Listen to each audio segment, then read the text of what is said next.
Today we'll look at Bernoulli's equation, which is basically a statement of conservation of energy for ideal fluid flow.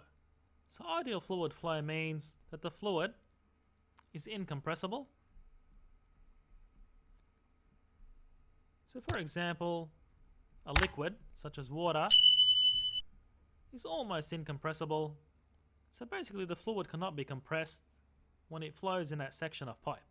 Whereas a gas, so gas molecules are more spread out,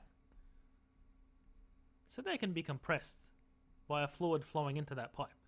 Now another assumption of ideal fluid flow is negligible viscosity.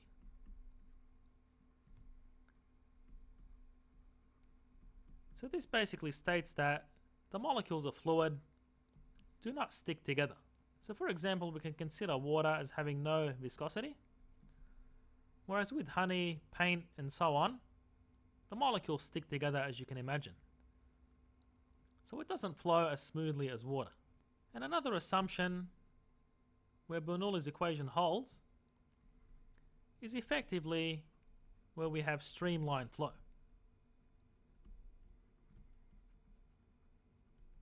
So basically the flow of the fluid is smooth, contrary to turbulent flow where the fluid is chaotic.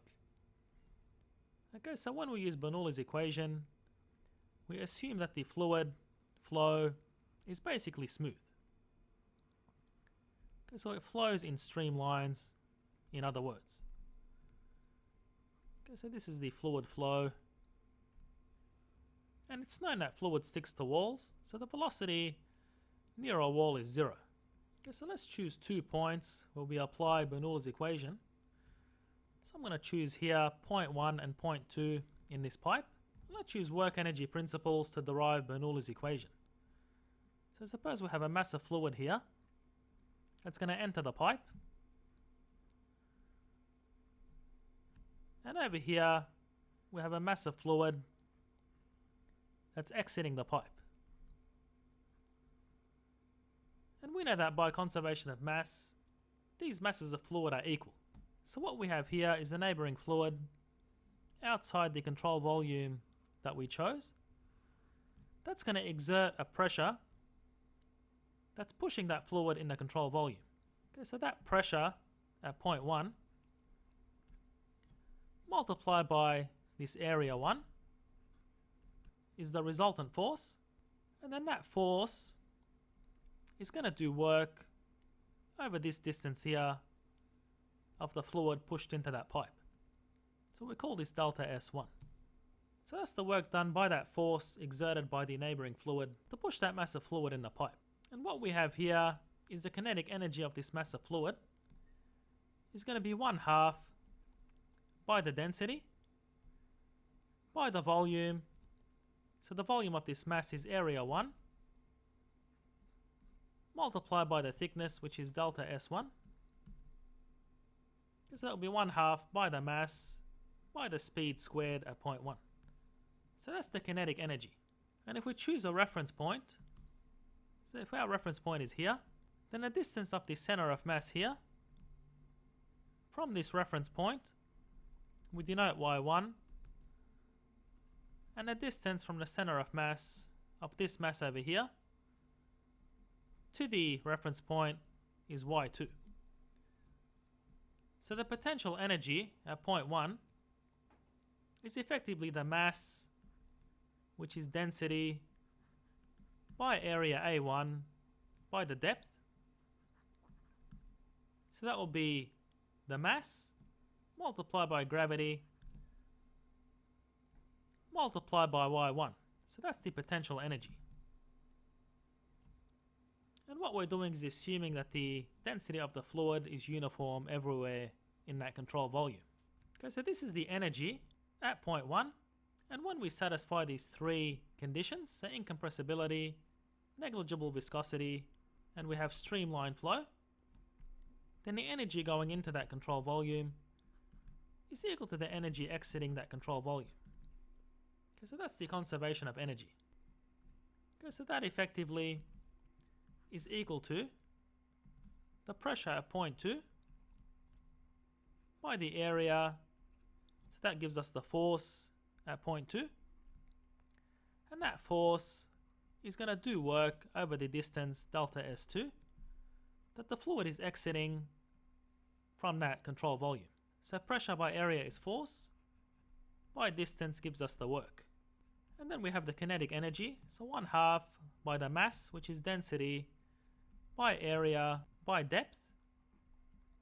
So that gives us the mass of the fluid exiting that control volume, multiplied by the speed squared, gives us the kinetic energy. And then what we have is the mass, which is density, by area, by depth, gives us a mass of the fluid exiting the control volume. That's multiplied by gravity, by Y2, gives us the potential energy. Okay, so what we have is the work done by the force to push that fluid in the control volume, plus kinetic energy, plus potential energy. Okay, so that's the energy going into the control volume, and that's equal to the energy going out of the control volume.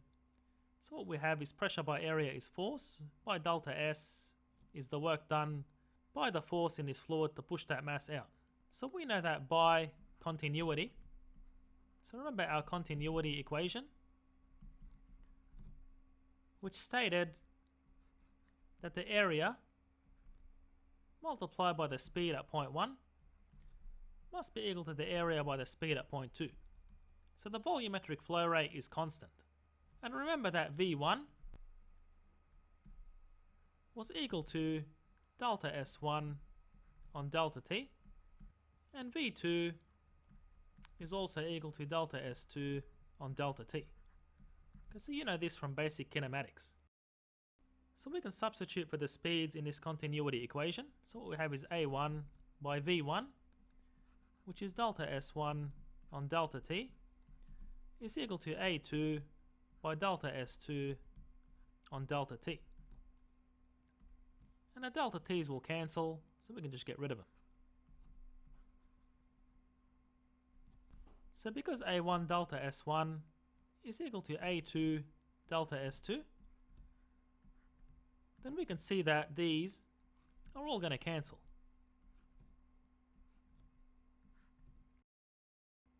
And that's going to give us the pressure P1 plus 1/2 by the density by V1 squared. So that's the kinetic energy. And then plus density by gravity by Y1 is the potential energy. And that's equal to the pressure P2 plus the kinetic energy at point 2. So 1/2 by rho by V2 squared plus the potential energy at point 2. And this here is Bernoulli's equation for fluid flow, satisfying those three conditions of incompressibility, negligible viscosity, and streamlined flow. And another way we can write Bernoulli's equation along a streamline is effectively the pressure plus the kinetic energy plus the gravitational potential energy is constant anywhere along the flow or along a streamline. And I'll see you in the next video.